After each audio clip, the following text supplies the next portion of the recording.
The NEH Dialogues on Experience of War is a program that was designed to discuss the concept of war with veterans and veteran families and also World War II survivors from the Mariana Islands who experienced the Battle of Saipan. Saipan is in the Western Pacific. It's sort of just south and east of Japan. Saipan is in the Mariana Islands, and it's one of the most populated islands there. It was home to the indigenous Chamorro and Carolinian people, and it's a very dynamic population because it's had many colonial sort of interventions. And so we saw the Spanish come in, and also the Germans, Americans, the Japanese, and so there's a long history of sort of colonial interludes in the Marianas as well. We took a team of ECU professors who were part of the programming from the English department in film studies and also education and maritime studies. And we ran the dialogues program. We had a project for 2 weeks. The first week was training local discussion leaders, so people who had an interest in history, humanities, veteran issues. And so we trained them for a week while we were there to become discussion leaders, to hold the discussions for the folks, the veterans, the veteran families who wanted to participate in that week-long discussion. Some will die not uttering a word of his or her experience in war. But there is a portion of that collective history, our human experience, our relationship with those veterans, that we can talk about the subject of war, the issue of war, where it's a collective human experience. That's how we can continue to make them living and breathing entities of our collective history.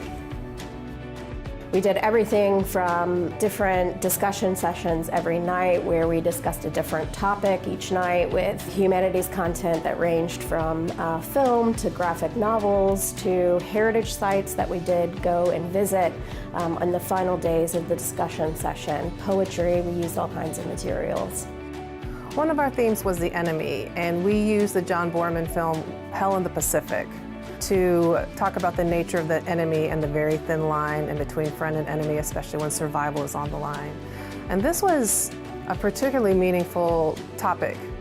This was the night that we had a few veterans from Iraq and Afghanistan, and after the discussion, one of them talked about how the film elicited a lot of the emotions of war that he felt and kind of the disillusionment coming back, and he thanked the Vietnam veterans in the audience for providing a language for us to be able to discuss the experience of war in terms of its traumatic impact. As part of the conflict heritage theme, we actually went out and visited some sites, and so we did terrestrial and underwater. We took folks out on a boat and gave them a snorkel and a mask and took them to World War II sites, so planes, tanks, shipwrecks, and they snorkeled the sites and were able to learn a little bit more about the history. And for the terrestrial, we took them to some of the caves that were used during World War II, even by some of their family members, but also the Japanese and the US, and talked about how the history of the caves are not just World War II, but they extend all the way to their ancestors. The second theme that I worked with was the civilian. And one of our humanities sources were collected oral survivor stories from the Battle of Saipan. And these were collected from elders who had actually survived the Battle of Saipan by living in caves. Who collected these stories were typically relatives, and they were children. So they were elementary and middle school and high school age children who collected these stories, transcribed these stories, or paraphrased them in a written document and then illustrated them. So after reading a collection of these stories, then what we did as participants is we created a visual representation from our own understanding of what it must have been like to be a civilian during that time. So, going back to my grandma, she is my warrior, and she lost 4 children during war and a husband.